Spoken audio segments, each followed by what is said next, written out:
A big thank you to Innovative Bowling Products for partnering with us here at Ipsia and helping to put on the world's fastest ball driller competition. In fact, the fine folks at Innovative made it so the first champ didn't have to decide whether to check or carry on the mill drill as he took his flight home to Arizona, but he's got a great story to tell as he's not currently in a position where he's drilling bowling balls every day. I'm Andrew Pfeffer. I'm the creator, producer, and host of Bowling with the Pfeff. Let's go meet the champ right now on Hot Topics.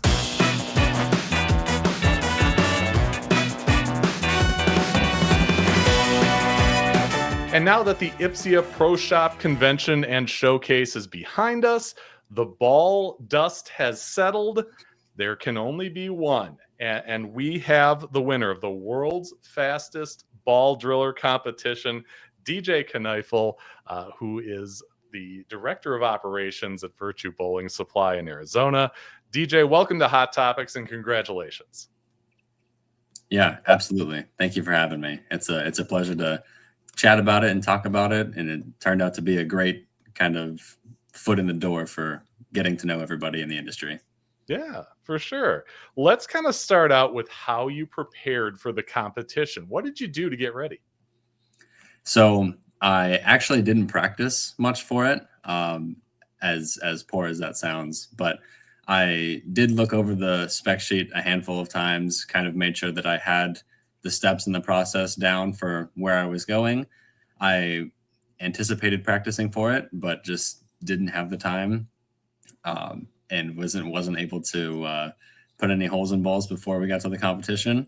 I don't regularly drill balls. I am, like you said, director of operations, so I oversee operations. I'm not kind of the boots on the ground. Our fantastic management team are the ones that are doing that. But yeah, it was a lot of kind of focusing on the process and going through, making sure that I could confidently go like step by step through the steps and kind of see what I was going to do.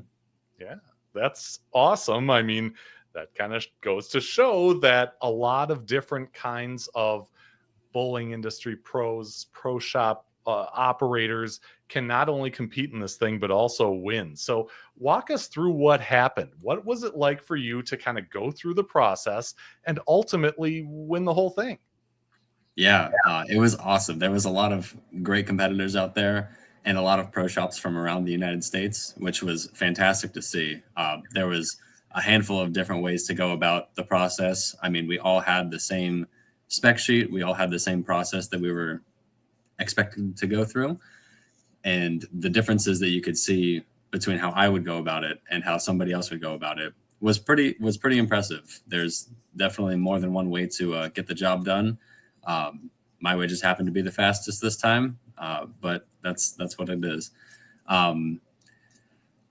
Day of, I was kind of meandering around the booths and introducing myself to all of the representatives from the different brands, the different manufacturers. When it was my turn, I walked over to the Ipsia booth. I didn't hear any of the music that was playing once they started the timer, and just kind of went about my business and tried to do what I did as confidently as I could and as smoothly as I could.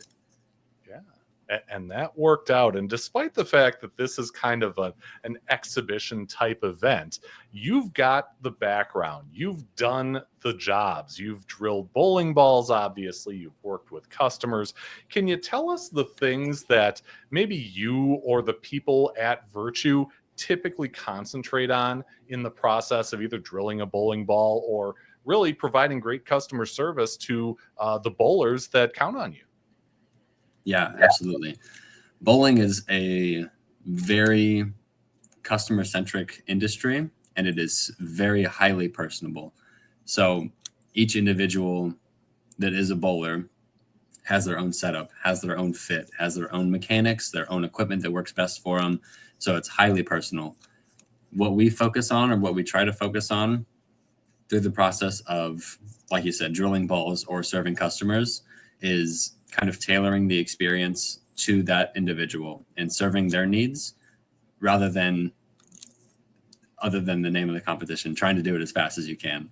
That's not always the end goal, but John Jameson had a great kind of intro to the competition of taking your time kind of with the customer. And once you have the ball and step onto the drill press, then it's my time, is what he said, to kind of flex the expertise and be confident in what you're doing.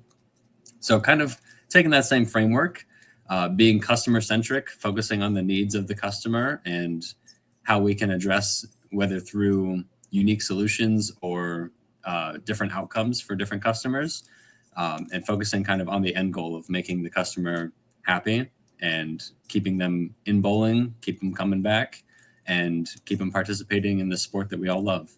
Yeah. Well said. And like I said at the outset, congratulations on the win, the inaugural event, and of course, the best part, the innovative bowling products mill drill, which is headed your way. So be sure and enjoy the fruits of your labor. And thanks to everyone who participated, who stopped by Ipsia this during Bowl Expo and the Pro Shop showcase. We certainly appreciate it. And if you're looking for more information on Ipsia or how to become a member, this is the place, ipsia.com. You can find out all the benefits of membership and all kinds of other great stuff right there. And if you like what you saw here today, please remember, like this video, subscribe to the channel. It doesn't cost you a dime, and it really does help us continue to make great bowling content.